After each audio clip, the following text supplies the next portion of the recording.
Ny baropolitika isika rehetra miaraka amin'ny Andry Rajoelina dia ny manameloko amin'ny fomba entitra ny fihetsika tsy mitondra makany amin'ny fitoniana izay nataona Andriamatoa Hermanana Razafimahefa. Mifanohitra tanteraka amin'ny hevitra ijoroan'ny antoko ny zavatra nataony sy nambarany ary indrindra mitondra ho any amin'ny fifandranitana sy savorovoro. Noho izany dia nanapa-kevitra ny vondrona ny analan'ny Andriamatoa Razafimahefa tsy ho isan'ny mpikambana IRD intsony. Fanambarana.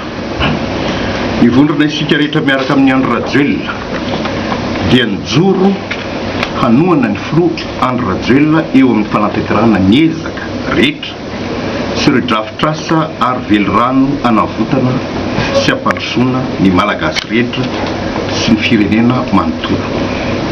Misy ny fomba fiasa sy ny fitsipika tsy maintsy hajain'ny mpikambana rehetra na olom-boafidy na tompona andraikisan-tsokajiny na ny mpikambana tsotra eo am-panatanterahana izany asa goavana izany. Ny baropolitika ny vondrona isika rehetra miaraka amin'ny Andry Rajoelina no mifehy ny olom-boafidy rehetra natolotra tamin'ny anaran'ny vondrona. Izany hoe ny olona ao anatin'ny vondrona isika rehetra miaraka amin'ny Andry Rajoelina dia tsy maintsy manaja ny zotra politika napetraky ny antoko sy ny fitsipim-pifehezana mifehy ny antoko. Koa manoloana ny zava-misy ankehitriny, ny solo-dalana napetraky ny antoko dia ny fanatanterahana fifidianana madio mangarahara anehoan'ny vahoaka ny fahefany eo amin'izay fidianana ny hofilohan'ny repoblika. Noho izany ny zava-dehibe dia fametrahana fitoniana amin'ny endriny rehetra melo ny fifidianana. Koa ny baropolitika ny vondrona isika rehetra miaraka amin'ny Andry Rajoelina dia manameloka ny korontana sy ny savorovoro anohitohinana ny fanehoan'ny vahoaka ny fahefany amin'ny alalan'ny fifidianana. Makahery mitandro ny filaminana izay niezaka mba tsy hisian'ny fioaram-pefy manoloany ny fihetsiketsehana fanakorontanana mitranga ka nirovana ny ain'ny vahoaka sy ny fananany. Ny baropolitika ny vondrona isika rehetra miaraka amin'ny Andry Rajoelina dia manameloka amin'ny fomba entitra ny fihetsika tsy mitondra makany amin'izany fitoniana izany izay nataon'Andriamatoa Hermanana Razafimahefa, satria mifanohitra tanteraka amin'ny hevitra rehetra ijoroan'ny antoko ny zavatra ataony sy ambarany ary indrindra mitondra ho any amin'ny fifandranitana sy ny savorovoro. Koa amin'izao fotoana lalovan'ny firenena izao dia tsy maintsy mandray andraikitra ny baropolitika mikasika ny olona tsy manaja ny fitsipim-pifehezana ato anatin'ny antoko, indrindra ny fitsipika mifehy ireo olom-boafidy natolotry ny antoko. Ny antoko no nanolotra n'Andriamatoa Razafimahefa teo amin'io andraikiny io, ka izy no tokony modely voalohany na eo amin'ny fanajana ny antoko,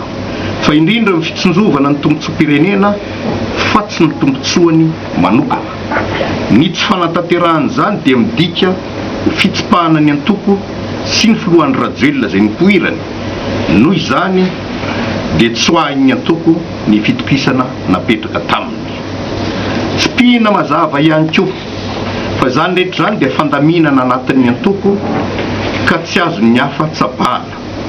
Izany fandaminana izany dia zavatra fahita ary efa nitranga tamin'ny antoko hafa fa tsy zava-baovao koa. Ny vondrona isika rehetra miaraka amin'ny Andry Rajoelina dia tsy nitsabaka tamin'izay rara tokantranon'ny antoko hafa nisehony zavatra toy izao. Tonga eo amin'ny kion-dalana irisonina amin'ny dingana vaovao indray i Madagasikara,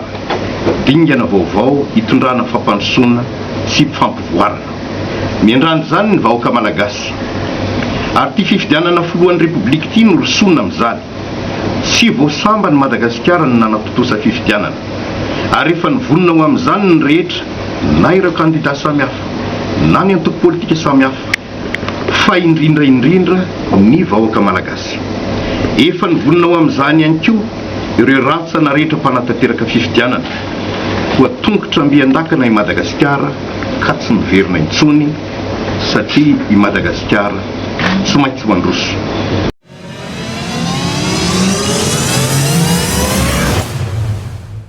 Nolanin'ireo loholona teo anivon'isena ny fanalana ny Hermanana Razafimahefa tsy ho filohan'ny Antenimierandoholona intsony. Notontosaina androany ny Latsabato tamin'ireo senatera miisa 5 izay nandatsabato dia samy nanamafy ny fanesorana azy tsy ho eo amin'ny fahefana avokoa.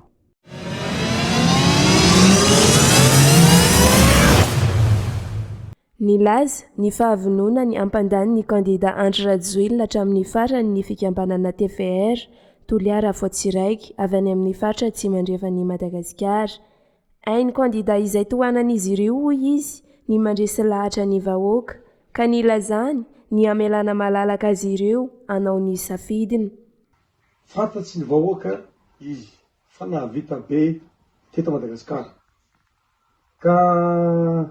anao miteny hoe ino fa voso zay aloha mbola vonona satria ny tanora amizao ary tsy tanora rery ny olo tia Andry Rajoelina jereo ny zavatra zava-bita tsika koa reo tsy miteny zavatra tsy hita fa zavatra tenenina zavatra hita maso mandainga koa aloha zay miteny hoe tsy mahita zava-bitany Andry Rajoelina be zavatra bita inona koa zavatra tsy vita eto Madagasikara ka tsika androany miteny hoe satria tsy takora ve ny zava-bita fa nitsikera ihany no avoaka de aminay aloha tena mbola vonona zay ary mbola mandana anazy amandà manaraka ary mbola mangataka anazy foana hoe taotsika vahoaka hifidany Andry Rajoelina satria tsika tsy mijery tavan'olo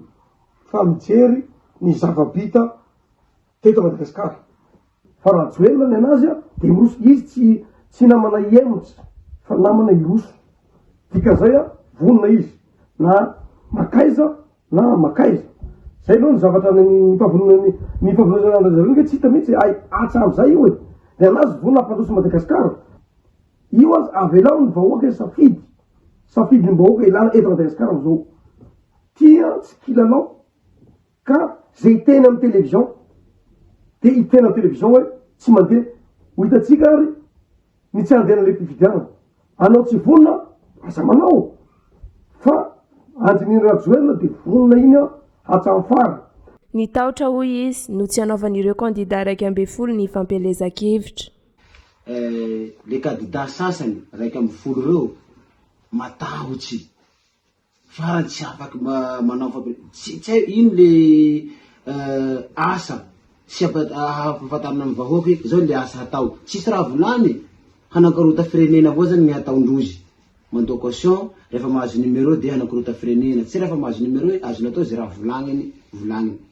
raiky zay faharoany zay reo ny vola hoe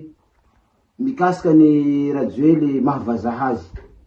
tsy haiko hoe vita koa iny doa koa rozy mivola delestage tsy hainy reo kandida reo zany ny raha volanindrozy tsy hainy kandida reo zany ny raha andesiandrozy latsany vahoaka fa manahaky Rajoely hainy ny raha andesiany lahatsy ny vahoaka malagasy.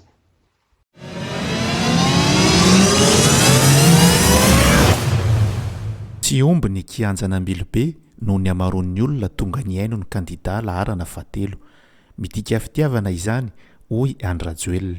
amin'ity taona 2023 ity dia minisomana-teny izy fa 700 no vato omena Mbilobe azy raha toka 570 io zany tamin'ny 2018. Tsy omby ny kianja izay andraisanareo midika an'izay be fitiavana amin'ny Andry Rajoelina ny vahoakana Mbilobe ary mbola mipofonareo fa tiana ny vahoakana Mbilobe toko lahy toko vavy zany dia misaotra manokana mihitsy misaotra Mbilobe satria zao nisy fividianana tao tamin'ny 2018 ny Mbilobe no anisany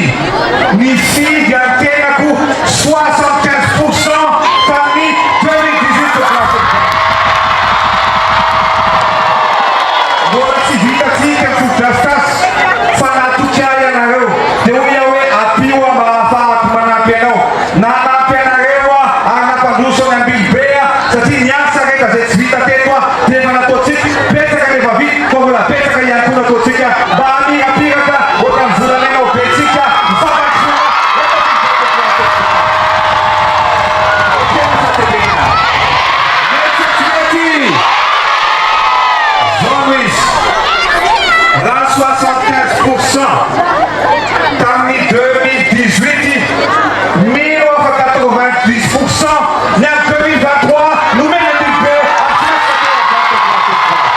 rehefa tonga ao Antsiranana ny fametrahana ny ozinina ngeza indrindra ao Ambilobe anao etanol hoy ny kandida larana fahatelo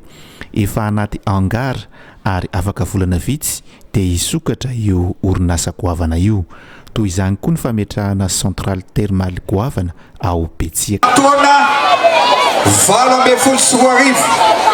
fantatro fa mila asa ny talorana Ambilobe marina za tsy mahany dia tonga teto tamin'ny 8 mars hoe ametraka usine ngeza be anaovana etanol isika nandalo ny Covid dia bloqué l'usine fa am'izao tsika miteny zao efa mena vola tao mitetikasa fiariny ireo tatsapam-body efa mamboly katsaka mamboly fara ankehitriny ny katsaka koa mantsy afaka anaovana etanol fa fara dia efa miaingy reo hitanareo amin'ny écran reo ny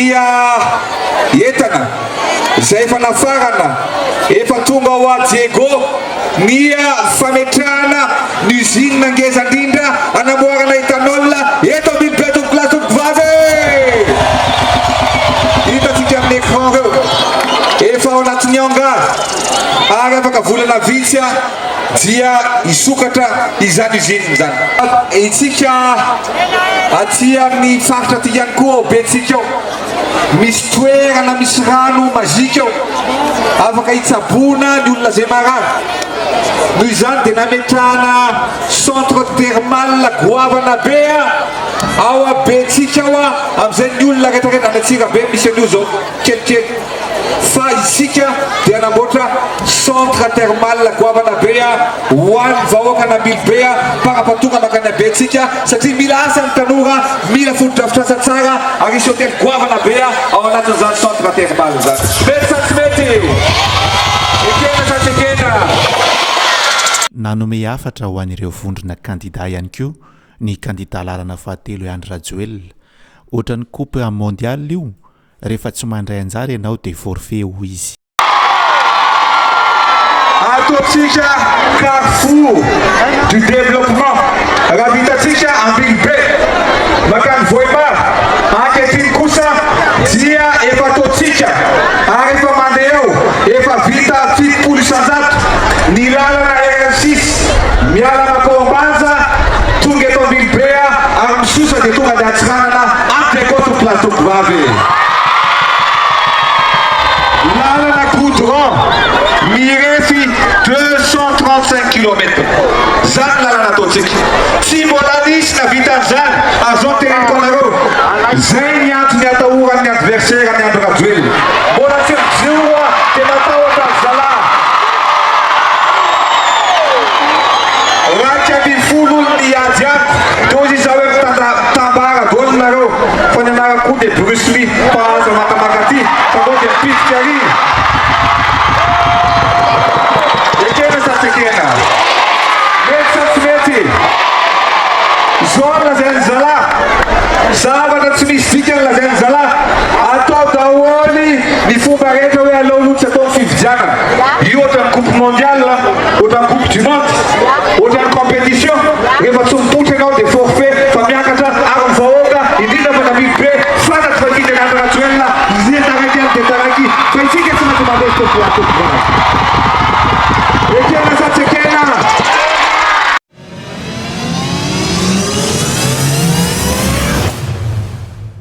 Mihena ny tahampavitrin'ny olom-pirenena ny soratra anarana tamin'ny lisam-pifidianana hoy ny tatitra nataon'ireo fiarahamonim-pirenena nanao ny fanaraha-maso. Manodidina ny 70 isan-jato ny tahampazotoan'ireo tonga nanoratra anarana ny fifidianana 2024 raha 530 isan-jato kosa ny tahampavitrihan'ireo mpifidy. Manodidina ny 450 isan-jato ny tahampavitrihan'ny olom-pirenena ny soratra anarana tao anatin'ny lisam-pifidianana. Mbola baraingo hoe mety ho 4 isan-jato ny tahampavitrian'ny mpifidy amin'ny latsabato raha toa ka hirosoana ny fifidianana. Rehefa nanao ny asany fikambanana mpanao ny fanaraha-maso ny lisam-pifidianana miisa 10 dia tao anatin'ny Antananarivo renivohitra dia maro ny zavatra postany hita. Voalohany amin'izany maro ny olona